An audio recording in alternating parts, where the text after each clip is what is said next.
Back to another week of Fall 2024 tier list where I go over the most recent episodes of the seasonal animes that we're watching and just rate it based on how much I enjoyed it.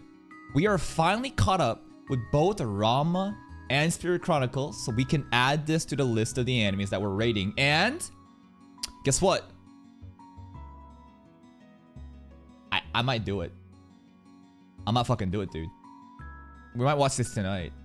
I want to see what I'm missing out on. I'm just gonna randomly try one episode of Do Over Damsel and see how it does. But first up, let's talk about something mid. And god damn, bro, Loner Life Isekai is letting me down recently. The beginning half arc was really good, but ever since we went into that dungeon and just were fighting random ass monsters, like, I don't care. I'm not watching this for the fight scenes. I'm not watching this for just, like, you know, dungeon exploration. I want to see different factions, their different goals, and their interactions with Haruka and how the story unfolds itself. And right now, it's building up. It is building up, and a stampede is happening. I think next episode onwards, we'll be back to the glory of what we know from Loner Isekai. But honestly, right now, it's fucking mid. Next up, another mid. I feel like it's kind of good. I mean, Enryu's Thorn. The Thorn is out. Had a lot of hype moments. But the hype moment, it's weird how I cannot feel the hype. I cannot feel the hype despite me knowing that these are the most important episodes. Enryu's Thorn is now part of Bomb. Everyone is reuniting. Things are going great. We're reaching the climax of the workshop battle arc, but due to the production value being so mid and it just feels like such a generic story right now. Such a good story can so easily be ruined by shitty, you know, production value. I'm not feeling it. I'm not feeling it. Yeah, hype moments, but it doesn't hit the spot it should. I'm like watching it and I'm like, I should be more excited. I should be popping off, but I don't feel anything. Everything feels cheap to me, is how I feel about this right now. Next up, let's talk about Ranma. The most recent episode. Well, before we do that, let me just give you... I think, obviously, because we've been catching up on Ranma over the last week, all 8 episodes has been watched now. I think there might be episode 9 or something, but the most recent one is the battle, you know, on ice. And Ranma... Ooh, excuse me. I think Ranma can safely be like a minimum 8 out of 10 right now. It's so fun. It's probably one of the best seasonal animes being made right now. Obviously, it's done by MAPPA, so there's going to be some quality there since, you know, their animators don't see their families. But the most recent episode, I put this shit on great. I wouldn't really say peak. It was the start of the martial figure skating battle. And Akane and Ranma has some great moments in terms of their, like, romance being more solidified, right? Ranma was like, this is my fiance, and Akane was like, whoa. And like the bond between them, you know, the whole like merry-go-round of the couple breakers, the 100% success rate, their special move. And Ranma didn't let go and it actually meant something. And then later on, Ryuga showed up and we had more crazy shenanigans. It's not over yet though. I'm gonna put this on great. And another anime that we've caught up recently is Spirit Chronicles. Spirit Chronicles, the most recent one, is Lucius showing up and just popping off, just having fun. Lucius and Race are honestly, they're a vibe. I know that they're shitty. Right? I know that they're shitty. They're bad people. They've done horrific acts. But like, something about them just chilling and having fun kind of like humanizes them. It's the most recent episode. I think it's a good episode, right? I think it's a good episode. Alphonse, you know, is getting done. Should it be great? I don't know. I really did enjoy Alphonse getting fucked up. Lucius is doing heinous shit. Like, probably here. It's somewhere here. I don't know. Overall, Spirit Chronicles, I think it's a solid 7 out of 10 anime. There's nothing wrong or shameful about a 7 out of 10 anime. I'd say that 7 out of 10 is a fucking really good score. Most animes that we watch are kind of in the ballpark of like 5 to 6, but a 7 I think is solid. It's nothing special, but the way that the story is executed, it feels like, you know, the people actually making this care about the show. And I didn't even notice until now, it's crowdfunded, right? Spirit Chronicles is crowdfunded. It's truly a passion project out of the community and the fandom who love Spirit Chronicles. Yeah, if it had better animation, I think it could definitely be higher up. I actually do enjoy the politics. The politics is one of the best parts of Spirit Chronicles. Whenever you have these different factions and important people kind of talking, and there's like these subtle gestures and physical, actions and, hidden implications during dialogue that really gets you engaged. It's not just like a boring, bland story. There's a lot of things moving on the board right now. It's honestly a very enjoyable watch. I think that I'll put it 7 out of 10. Yeah, 7 out of 10 is a kind of like an odd score, right? A 7 out of 10 is easily forgettable. But I don't think this is in the realm of the 8s. But I don't think it's so bad that it's in the realm of the 6 point something either. It's a 7 point something. I just don't know where. Next up, ReZero dropped. It's not even airing. Let's talk about Villainous. The most recent Villainous episode was actually fucking peak. Yo, we can't make me. It's either this or this. It was spicy.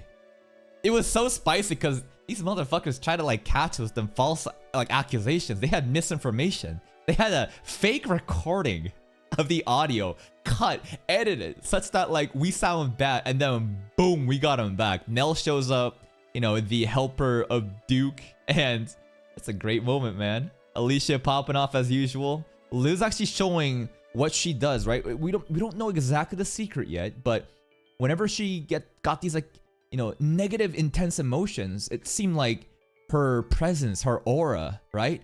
Her subconscious is spread onto others, and it just twists them and makes them join Liz's side. A little bit more about the story being unfolded.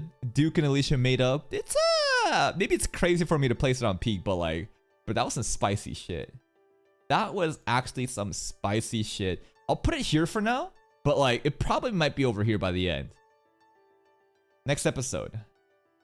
Danmachi was hiatus. Danmachi's coming back this week though. Lucky. Blue Lock. Blue Lock? It was actually really good. It was really good because, well, the soccer match wasn't happening, and most of it was a flashback of what happened. The Itoshi brother, the sibling flashback, I thought was actually really well done. It could probably be better, but the legs are moving, bro. For the limited amount of soccer that actually showed, the legs are actually moving. Things are actually vibrant. The soundtrack really captured the sad, the tragic theme of what happened to the big bro and the little bro.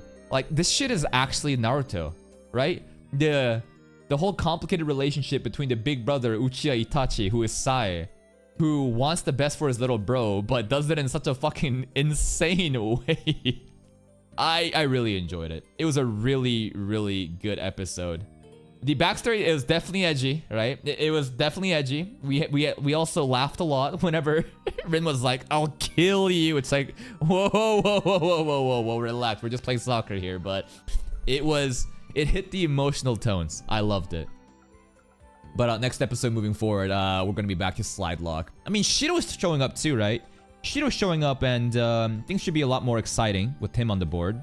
And another news that I've heard is that the penultimate episode and the finale, meaning the second last episode and the last episodes, they're gonna be airing at the same time. So we got a double feature premiere ending for Blue Lock. Hopefully it's some movie tier shit. I'm not gonna expect it, but I can hope. Next episode, Mao 2099. It was a good episode. New arc. The Academy arc setting is something I always love. New mysteries, right? 3 separate relics. Crown, orb, sword. Orb is missing. We're trying to get to the bottom of the school where our secret diary that's updating information automatically is held, but we can't get there because it's sealed away. There were some really cute little, character interactions in there, "Hello, my name is this." The what's it called? The substitute kids, right? What's the word? What's that word when transfer students, right? The transfer students, doing their little intros. That was really cute. Hero Graham and the blonde girl with the heterochromatic eyes in the intro seems to have some sort of connection. So the plot's building on, but it was a good episode. It was a good episode. Next up, let's talk about Talker. Most recent Talker episode was actually great. It was like, maybe it's like here, I don't know. The world building just popped off the most recent episode. We're getting into a completely new arc. And like so far, we've been kind of like stuck in this little box in the world without knowing what's happening outside the box. So we're just handling our little own drama. But the lore reveals the, buildup of the different regalias, the best of the best clans that exist. What else was there? Knowing about like the best members of said clan and how Noel is going on to just like trigger them and make them fight against each other. This is some Penguin shit actually, the more I think about it. It's an HBO show called The Penguin. If you don't know about it, you should check it out. Penguin is like he's a random villain in the Batman series that you never really care about. People know more about the Riddler and the Joker, right? Shit like that. But the Penguin HBO show is really good because it's about a guy who like is not respected at all. And it's like such an underdog story as he yaps. He is literally the talker. He yaps and he makes his enemies fight each other and he comes out on top. Similar things was happening with the Talker episode, right? Where Noel's trying to make, these two best of the best clans fight against each other because, that Blondie guy has insecurities and he's like, I'm not rank 1, ooh, how dare you? Stuff like that was actually really hyped. So hopefully today's episode will be even better. I don't know. You should check out Yapper. You don't lose out anything from not checking out Yapper. I wouldn't necessarily say it's world changing. It's not going to change your life, but it's a fun watch. It's a very entertaining watch. Next up, Arifureta. Most recent episode. It's just fan service, bro. It's just dumbass fucking fan service. Like girls just getting. Maybe it should be peak. In terms of peak degeneracy, just trashy isekai elements. Like this is it. You want random wet shirts out of nowhere? You want random girls just, basically just on Molly and they're on ecstasy? Yeah, this is it. There's a reason for it, right? They're testing the bonds. The whole trial is testing the bonds, between our members, and it's testing it by, dudes getting too horny based off the aphrodisiac. We're fighting this like cockroach monster now. I don't know what the hell is happening. I think it more so belongs here, right? I think it more so belongs here. I don't want to just place this up here just because fan service, but it was a good episode. It was a stupid, funny episode that we would expect from Arifureta. Next up. Well, ReZero is not airing anymore, so we can say we dropped it. Danmachi was coming back. This, we're gonna take... I have no promises again. I have no promises of if I'm gonna finish this series. We're most likely gonna watch one episode of this tonight. If it does well, we're gonna keep watching. If it doesn't, I'm just gonna go out to some other stuff. But let's talk about Grieve Soul. The most recent episode. I'd say like it's here. If not here. I think this is better. It was a very funny episode.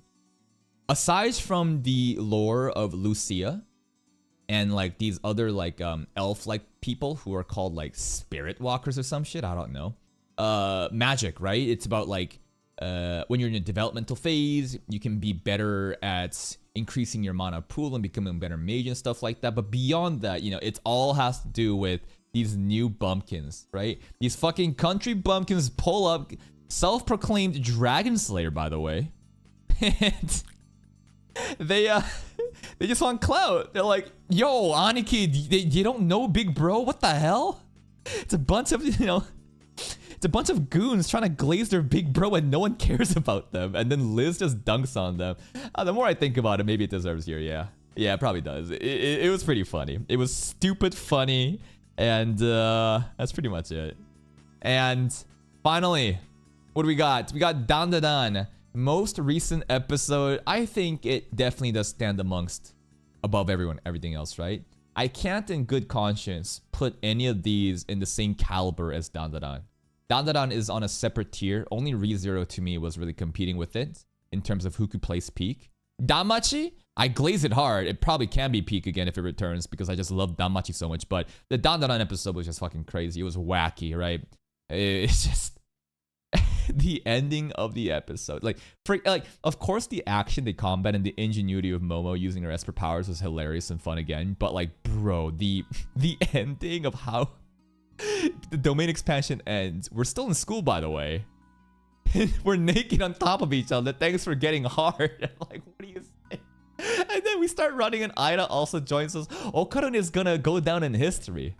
Cause like, Ida, if it was just Momo, maybe it wouldn't be that big of a deal, and people would just say, yo, Momo a freak, but Okarun, like, goddamn, I didn't know he was built like that. But now with like Ida also there, she's the most popular, hottest girl at school.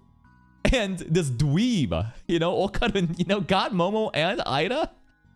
What the hell is happening, right? So, like, the next day, next episode, I'm so excited to see the reaction from, like, you know, the school, the classmates, see what's gonna happen. It's like, an event like that happens and you pull up to school next day, bro, that's, it's gonna be very interesting. And that's pretty much it. I think, this is pretty much, I like, again, it should be better. Tower of God should be way better, but goddamn, it just feels so mid. Loner Life, it's building, it's building. These shows I think were, yeah, they're good. These are definitely better and good, and you know, Dandadan on top as usual. That's it from me. I'll see you in the next tier list.